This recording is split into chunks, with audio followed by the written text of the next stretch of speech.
के खाते हैं, बांटते हैं, मिलकर रहते हैं ना, हमें कोई भेदभाव नहीं है। कई सारे क्षेत्रों में आप देखो, शहरों में एक ही होटल में जाकर आप खाना खाते हो, कोई आपको नहीं पता बनाने वाला कौन, खाने वाला कौन, कुछ भेदभाव नहीं है। तो ये धुंधली हो चुकी है। मनोवृत्ति कैसे बदली? जब हमने प्रैक्टिकल पेश किया हमने कई लोगों के सामने, ठीक है, और ये वहां पर बदल रही है। गांव में धीरे धीरे बदल रही, पर समय लगेगा, क्योंकि ये कितने सालों पुरानी, मतलब हजारों सालों पुरानी परंपराएं हैं। परंपरा नहीं बोलेंगे, रूढ़ियां हैं। परंपरा अच्छी चीज होती है, रूढ़ियां हैं। ये जो स्टीरियोटाइप है, ये समय के अनुसार धीरे धीरे घिसते घिसते घिसते एक दिन घिसकर साफ हो जाएगी।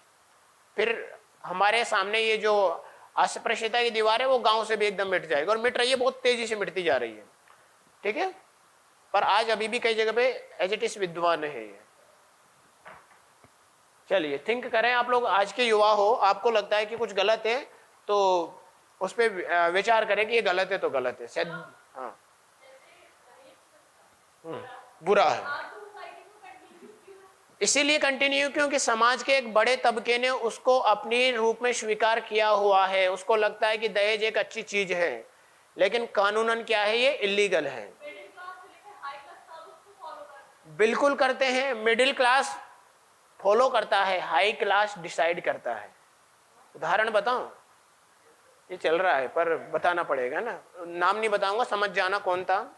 अभी हाल ही में भारत के एक सबसे अमीर आदमी के बेटे की शादी एक अमीर उद्योगपति की बेटी से हुई। नाम आपको पता कर लेना ना, नाम नहीं बताऊंगा। उनका अमीर घराने में ही शादी करना क्या दर्शाता है कि वो अपने बिजनेस को बढ़ाने के लिए, पुराने जमाने में याद करो, बड़े बड़े राजा महाराजा क्या करते थे, युद्ध वगैरह या शादियां इसीलिए करते थे ताकि साम्राज्य विस्तार हो सके। और ये उद्योगपति भी शादी इसलिए कर रहे हैं ताकि हमारा उद्योग बढ़िया चल सके। यही किया जा रहा है। और इन्होंने क्या किया, उस ट्रेडिशन को लागू किया अपने हित के लिए। और हम जैसे आम आदमी ने उनको देख करके, ये मेरा रोल मॉडल है साहब, है ना, उसको देख करके हमने अपने जीवन में लागू किया। क्या उसकी परिस्थिति हमारी परिस्थिति समान थी? पर हमने उसकी कई बातों को फॉलो कर लिया। आज हम अपने जितने भी सुपरस्टार को देखते हैं, आप लोग कई बार आपके कोई फेवरेट हीरो या हीरोइन भी होंगे, उनको हम फॉलो करते हैं। हम उनका स्टाइल तो कॉपी कर लेते हैं, उनकी तरह हम लोग बाल, दाढ़ी, कपड़े वगैरह ये सब पहन लेते हैं। पर क्या हम लोग उनकी स्थिति में हैं कि उनके पास आज करोड़ों हो, या हमारे पास आज लाखों भी नहीं है कई लोगों के पास? तो क्या हमारी स्थिति और उसकी स्थिति समान है? नहीं। इसीलिए हम क्या है, परेशान हो जाते हैं। और उन्हीं अमीरों ने हमें क्या दिया है, ये सिस्टम दिया है। राजा महाराजा अपनी बेटी को, अपनी बेटियों को जब विदा करते थे कि भाई इसको परेशानी ना आए ससुराल में, इसलिए उन्होंने भर भर के दहेज दिया। और हम जैसे आम आदमी ने आज उसको लागू कर लिया कि भाई ये तो परंपरा चली आ रही है दहेज देना। तो भाई परिस्थिति देखो, तुम्हारी औकात नहीं है तो मत दो, उधार लेके दे रहे हो। पर उस मजबूरी हो गई, सामाजिक मजबूरी हो गई इस बेटी के बाप की, कि अगर नहीं देगा तो 10 लोग उसको टॉर्चर करेंगे कि तूने अपनी बेटी को क्या दिया, और ससुराल वाले अलग से टॉर्चर करेंगे कि तुम उस बेटी को, कि तुम्हारे बाप ने क्या दिया। इसलिए मजबूरी उसको देना पड़ेगा। नहीं देगा, उधार लेके देना पड़ेगा, अपनी जमीन जायदाद गिरवी करके रखनी पड़ेगी। तो गलत है, उसकी परिस्थिति अलग थी। समझ पाए? हाँ हाँ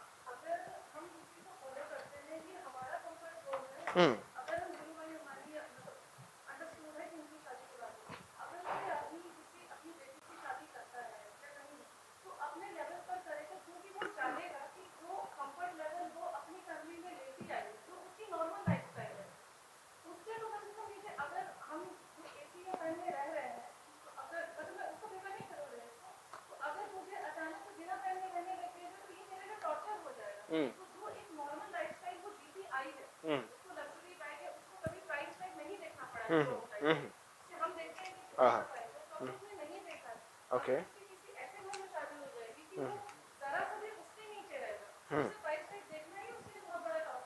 बिल्कुल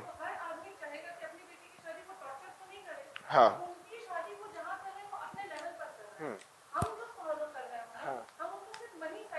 हाँ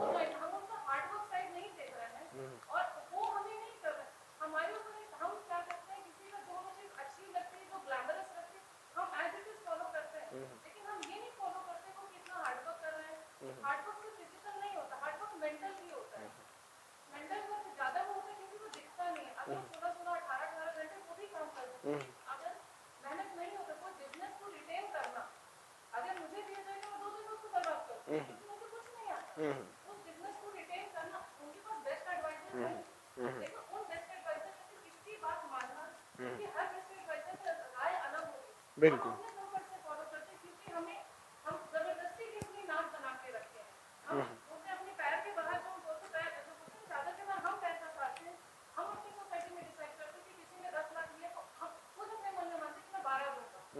अननोइंगली हम उस बोलते कि मैं उसको नीचा दिखाऊंगा। ये हमारे अंदर का कॉम्प्लेक्स है, वो हमें कुछ नहीं दिखा रहा। वो उनकी लाइफस्टाइल है, हम उसका ग्लैमर साइड देखेंगे, लेकिन हम उनका हार्डवर्क साइड नहीं देखेंगे। किसी ने 12 में करी तो हम 16 में करेंगे। बिल्कुल कोई प्री वेडिंग शूट कर रहा है तो हम उससे भी ज्यादा करेंगे। ये हमारे अंदर का छोटा यही तो ये सामाजिक रूप से ये बताना चाह रहा हूं आप लोगों को कि किसी व्यक्ति के द्वारा केवल उनका लाइफ स्टाइल है, उनका ग्लैमरस वो फॉलो कर लेते हैं, पर ये नहीं देखते कि उनकी परिस्थिति कैसी है, वो कर क्या रहे हैं भाई, और आप कर क्या रहे हो। आप अपना तय करें, है ना। अगर आप उनकी तरह करना चाहते हो तो पहले आप अपने स्तर पे प्रयास करें कि आप अपने आप को बढ़िया बनाएं।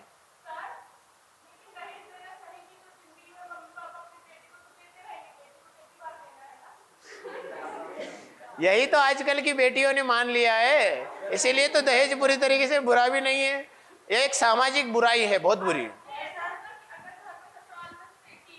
हाँ हाँ हाँ हाँ हाँ हाँ हाँ हाँ हाँ, सही है। बिल्कुल बिल्कुल। देखो क्या होता है, किसी भी समस्या का एक ही स्टेक होल्डर नहीं होता है, समझ पा रहे हो। अभी 3 स्टेक होल्डर तो वहीं से निकल कर आ गए जो आप लोगों की चर्चा थी। एक मेरी चर्चा थी कि एक तो दहेज प्रथा इसलिए बुरी नहीं है, दहेज प्रथा इसलिए बुरी है या इसलिए खत्म नहीं की गई, सॉरी, इसलिए खत्म नहीं की गई क्योंकि एक स्टेक होल्डर है कि उसको समाज ने स्वीकार कर लिया, सामाजिक स्वीकार्यता है, बड़ा तबका उसको मानता है। दूसरी स्वीकार्यता कि हम केवल उनका आचरण फॉलो कर रहे हैं, हम उनके संघर्ष को फॉलो नहीं कर रहे हैं, तो ये एक बुराई है कि केवल हम लोग उसके देखे देख अपने ईगो को सेटिस्फेक्शन के लिए हम लोग ये कर रहे हैं। और तीसरा उन्होंने बताया कि लग्जरियस लाइफ की एक तमन्ना भी व्यक्ति को क्या कर रही है, उसके लिए प्रेरित कर रही है। 3 स्टेक होल्डर हो गए कि वो बेटी भी पूरी तरीके से खुलकर विरोध नहीं कर पाती, वो बाप भी दिखाना चाहता है समाज में अपनी प्रतिष्ठा को कि देखो मेरी बेटी की शादी या बेटे की शादी में मुझे इतना देना है या इतना लेना है, वो सामाजिक प्रतिष्ठा चाहता है। और वो समाज क्या चाहता है कि मेरा तो गया, मेरा तो 10-12 लाख गया, तू भी दे, नहीं देगा तो मैं तो आलोचना ही करूंगा, क्योंकि मैं तो गया गड्ढे में, मेरा तो कर्जे में गया, और तू नहीं जाएगा तो मैं तो आलोचना करूंगा कि तूने क्या दिया। हाँ हाँ, अब अच्छा प्रयास है आपका, है ना, कि बिल्कुल इल्लीगल है। अब इसके प्रयास सुधार पे बात करते हैं। सबसे बड़ा सब चीजों के लिए एक ही सुधार है, उसकी मनोवृत्ति बदलो। मनोवृत्ति कैसे? एजुकेशन से। एजुकेशन कैसे? एजुकेशन आएगी तो एक व्यक्ति ये समझदार हो जाएगा। आज सोचो, आज बहुत सारे लोग अपने अनुसार फेस्टिवल को फॉलो कर रहे हैं, बहुत सारे आईएएस ऑफिसर करोड़ों दहेज ले रहे हैं और करोड़ों दे रहे हैं, है ना। और बहुत सारे ऐसे आईएएस ऑफिसर है जो गरीब घर में शादी कर रहे हैं, चाहे लड़का हो या लड़की हो, है ना, ऐसे भी हैं। तो उनके निर्धारक कैसे बदले और उनके निर्धारक क्यों नहीं बदल रहे? बस वहां पर उसके सोचने का फर्क है। दोनों ही एजुकेटेड है, बस उसने पुरानी ट्रेडिशन को फॉलो कर लिया कि मैं तो लूंगा या लूंगी, ठीक है ना। और दूसरे व्यक्ति ने क्या किया कि नहीं, मुझे इसको बदलना है। तो अगर हम ऐसी मानसिकता वाले ज्यादा लोग पैदा कर दें कि जिनको लगता है कि ये सिस्टम गलत है, हमें अपनी परिस्थितियों के अनुसार डिसीजन लेना चाहिए, तो व्यक्ति क्या करेगा, इसको बदल सकता है। मतलब हमें अच्छी एजुकेशन पे फोकस करें उस पर, ठीक है। दीर्घकालिक समस्याएं धीरे धीरे जाएगी। हाँ,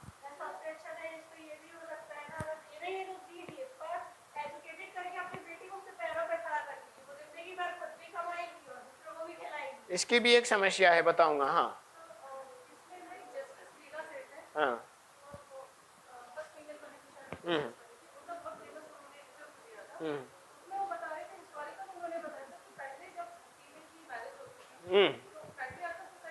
सुने बातें नहीं, कोई कोई अच्छी कोई बात बता रहा है, हो सकता है उसकी बातें आपको कभी उदाहरण के तौर में देने में जरूर आ जाए।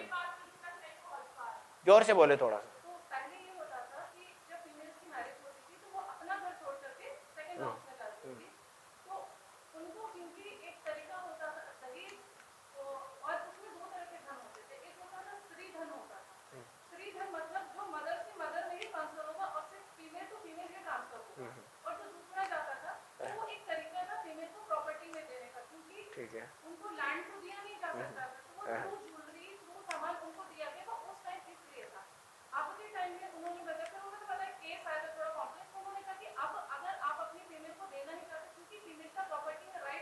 पहले के टाइम में ये इंश्योर किया जाता था प्रॉपर्टी में उनको राइट मिले, इसमें इनडायरेक्ट तरीका था। ओके थ्रू मतलब फ्री रन और ये इस तरीके से।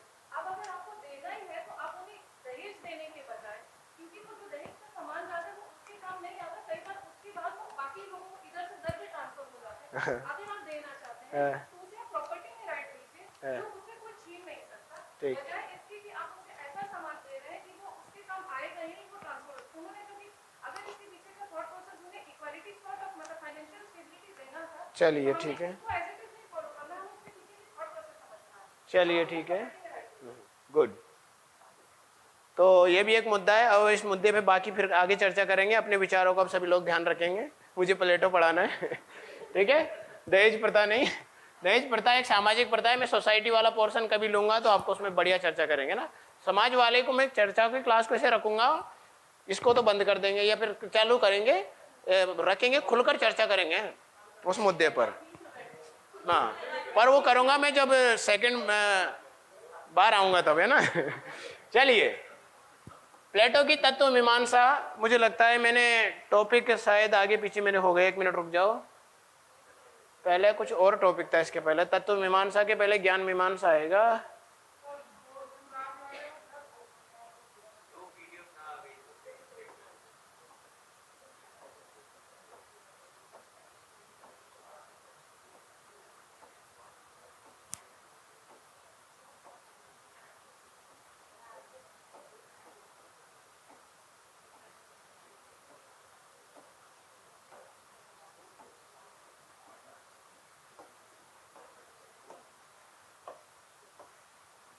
चलो कोई बात नहीं है ना, अपन सीधे मुद्दे की बात करते हैं।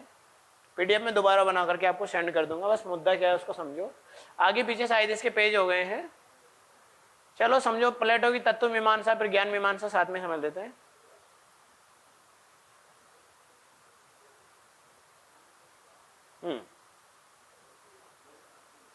प्लेटो की तत्व मीमांसा मतलब, प्लेटो तत्व मीमांसा का मतलब यहां पर समझिए कि प्लेटो तत्व जानते हो ना, एलिमेंट।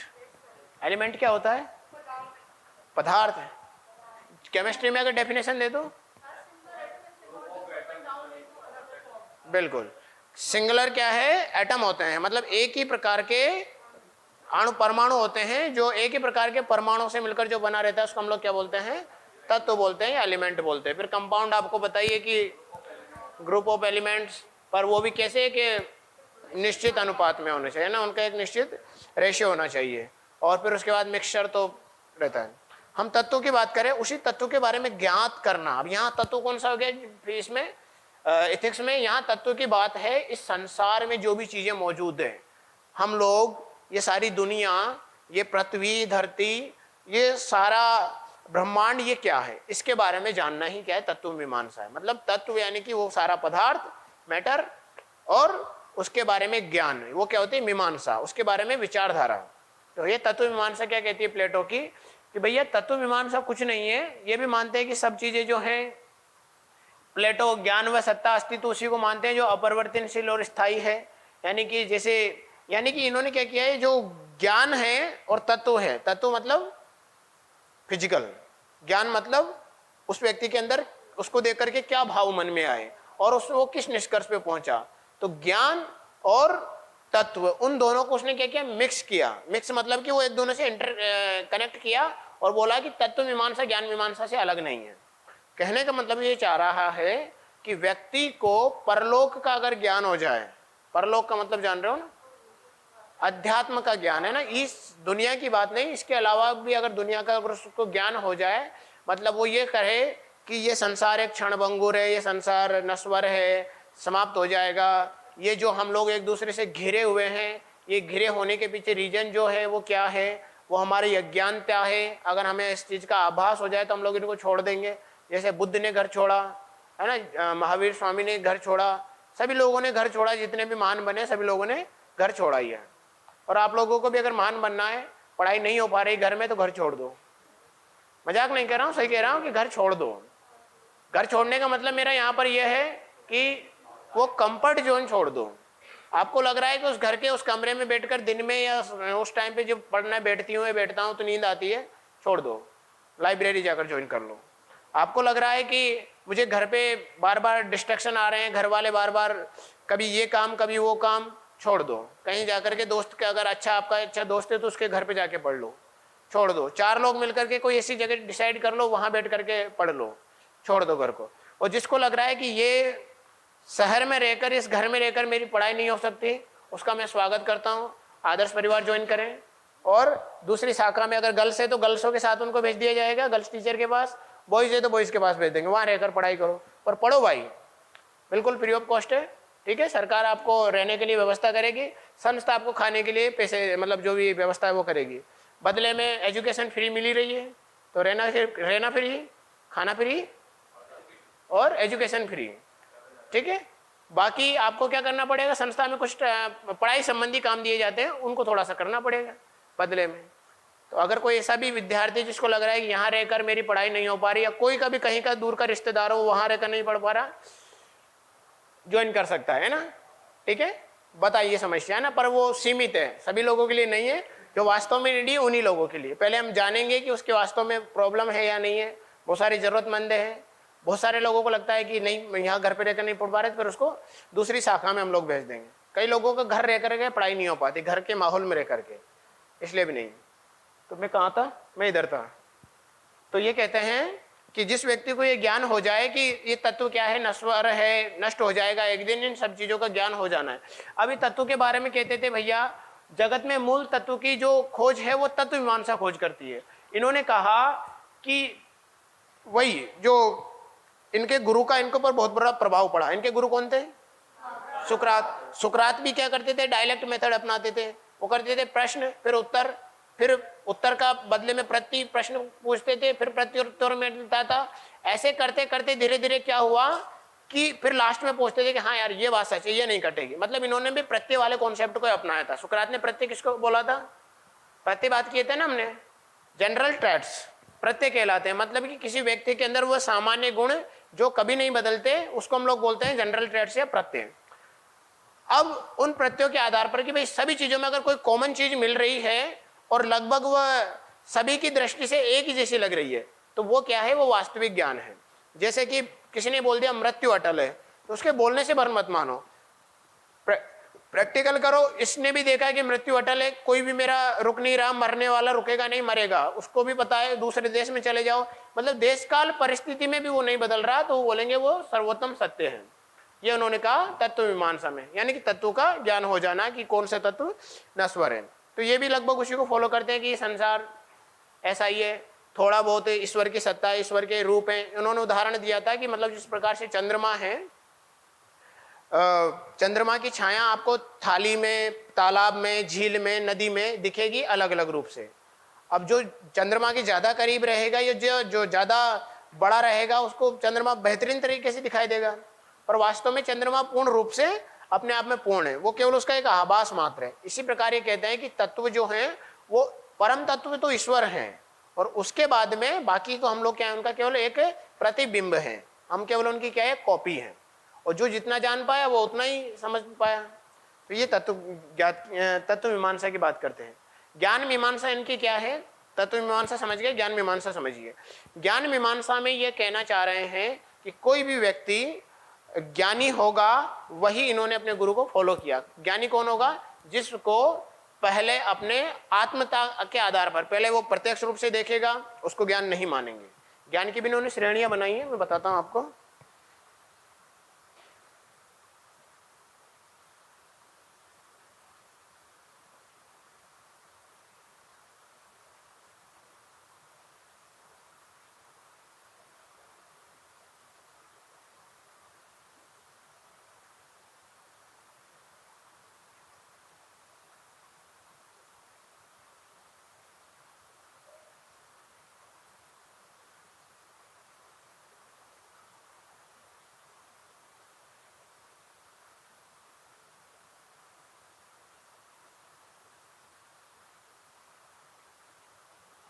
कहाँ चला गया भाई, ये तो पीडीएफ ही आधी रह गई मेरी आज।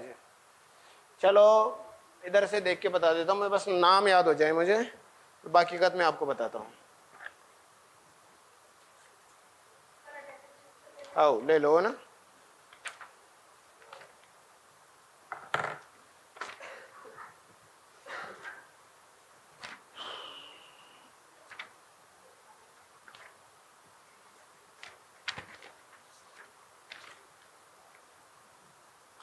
देखिए 4 प्रकार के ज्ञानी ये कहते हैं। पहले तो ज्ञान की विशेषताओं को इन्होंने बताया। ज्ञान की विशेषताओं में पहले कहते हैं कि ज्ञान प्रत्यक्ष नहीं है, knowledge is not perception. Perception जानते हो ना, धारणा, सामने वाले को देख करके उसके प्रति अपने आने वाले मन में विचार। तो इन्होंने कहा कि नॉलेज इज नॉट परसेप्शन, मतलब ज्ञान धारणा नहीं है, सामने वाले को देख करके हमारे मन में विचार आए। अगर ये हमने स्वीकार कर लिया कि यही ज्ञान है तो फिर तो ज्ञान ही अलग अलग हो जाएगा, सभी के लिए भिन्नताएं हो जाएगी। जैसे नैतिकता की बात करें, या इन्होंने आनंद की उदाहरण दिया था कि भाई व्यक्ति को किसी चीज में खुशी मिलती है, तो अगर चोर है तो उसको चोरी करने में खुशी मिलेगी, तो फिर इसको नैतिकता और अनैतिकता की तो बात ही नहीं रहेगी, वो सब कुछ दिक्कत आ जाएगी।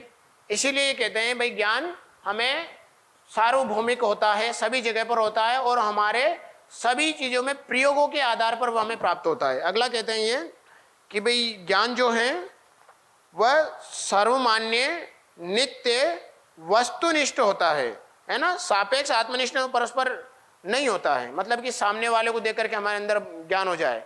एक तो वो सब्जेक्टिव नहीं होता, ऑब्जेक्टिव होता है। एक वो सिंगल व्यक्ति को एक छोटा कोई चीज का अनुभव हो गया तो वो ज्ञान नहीं है। सभी को अगर एक जैसा ही आभास हो रहा है तो वो ज्ञान है, मतलब सभी को अगर कॉमन गुण मिल रहे हैं उसमें तो वो ज्ञान है। ठीक। अगला कहते हैं ज्ञान मत नहीं है, नॉलेज इज नॉट ओपिनियन। अब इसको समझो, ज्ञान मत नहीं है, नॉलेज इज नॉट ओपिनियन। कहना क्या चाह रहे हैं यहाँ पर ये प्लेटो, भाई ज्ञान जो है ना वो मत इसलिए नहीं है कि मत तो व्यक्ति अपने तर्क के आधार पर बदल भी सकता है कि भाई इस मामले में मेरा ये मानना है। अभी दहेज प्रथा में आप ही लोगों के 3-4 मत निकल कर आए, अब किसके मत को ज्ञान माना जाए? तो मत बदला जा सकता है, पर वो कहते हैं ज्ञान नहीं बदला जा सकता। जिसको इस चीज का ज्ञान है कि क्या सही है क्या गलत है, तो वो मत कितने भी आ जाए पर वो बदला नहीं जा सकता। तो ज्ञान क्या है? चेंज नहीं हो सकता। वो ज्ञान जिस चीज को आभास है वो बदला नहीं। अगर लिखा हुआ है मृत्यु अटल सत्य है, तो कोई भी व्यक्ति अगर ये कह देना कि मेरे पास ऐसा मंत्र है कि मुर्दा जिंदा हो जाएगा, तो वो नहीं है, वो नहीं हो सकता। क्या आज तक कोई मुर्दा जिंदा हुआ है ना? यस सर, हुआ है? हाँ? क्या आपने देखा था? देखा है? देखा है? सुना है? अरे सुना है ये कहो, रिटर्न है, किसने लिखा था? रिटर्न वाले ने देखा था? ध्यान रखो, है ना। सभी धर्म ग्रंथों में सब अच्छी अच्छी बातें कही गई है ना। धर्म ग्रंथों में चमत्कार हुए हैं प्रैक्टिकल, और आप लोग साइंस की दुनिया में हो, साइंस की दुनिया में जियो, ठीक है। आज अगर वो बात सच हो रही है तो हम मानेंगे कि वो सच है, ठीक है। इसीलिए कहते हैं पहले जानो फिर मानो, ठीक है भाई। अब हमें सभी को ध्यान रखना है। तो ये कहते हैं ज्ञान शाश्वत है, वो कभी बदलता नहीं। नेक्स्ट कहते हैं, कभी इस मुद्दे पे चर्चा करेंगे हम लोग, पर वो कभी करेंगे, अभी तो थोड़ा, कल संडे है। ज्ञान प्रत्यय है, ज्ञान प्रत्यय है। प्रत्यय मतलब जानते हो ना, वही सामान्य गुणों के आधार पर। उन्हीं के गुरु की मेथड थी जो सुकरात ने बताई थी कि सभी चीज प्रैक्टिकल करें, जिसको लग रहा है कि सभी की बातें निकल कर एक ही आ रही है वही ज्ञान है। जैसे मान लो कि भाई न्यूटन का उदाहरण ले लेते हैं, फिजिक्स से आराम से समझ में आ जाएगा। न्यूटन ने क्या किया? सेब को उठा करके ऊपर फेंका, देखा कि सेब नीचे गिर रहा है, फिर पत्थर उठा के फेंका, फिर भी पत्थर नीचे आ रहा है, फिर हल्की वस्तु उठा के फेंकी कि भाई ये उड़ जाए, वो भी नीचे आ रही थी। तो उन्होंने कहा कि भाई कोई तो ऐसा आकर्षण है जो अपनी तरफ खींच रहा है, और वो आकर्षण छोटा मोटा नहीं है, बड़ा है। क्या है? बड़ा है। उस बड़े को बोलते हैं हम लोग शुद्ध हिंदी में गुरु। गुरु और लघु बोलते हैं ना, तो गुरु, और वो आकर्षण क्या है? बड़ा है। तो उन्होंने नाम दिया उसको गुरुत्वाकर्षण। हम लोगों ने, उन्होंने तो ग्रेविटी बोला उसको। तो क्या है? गुरुत्वाकर्षण अब कहीं नहीं बदलेगा, ये ज्ञान है, ठीक है। अगर सभी को एक जैसा आभास हो रहा है। प्रत्यय मतलब सामान्य गुण बताए थे ना, वर्च्यू, सामान्य गुण जो कि हमें सभी को, सभी वस्तुओं में एक जैसे हमें कॉमन गुण मिलते हैं। सभी में बहुत सारे गुण होंगे जो अलग अलग होंगे। किसी की, आप सभी के अंदर किसी की नाक छोटी, किसी के बाल बड़े, किसी के कान तीखे नुकीले, सब अलग अलग हो सकते हैं फिजिकल रूप से, लेकिन सभी के अंदर एक आत्मा मान लेते हैं कुछ समय के लिए। वह सभी के अंदर एक आत्मा तो है।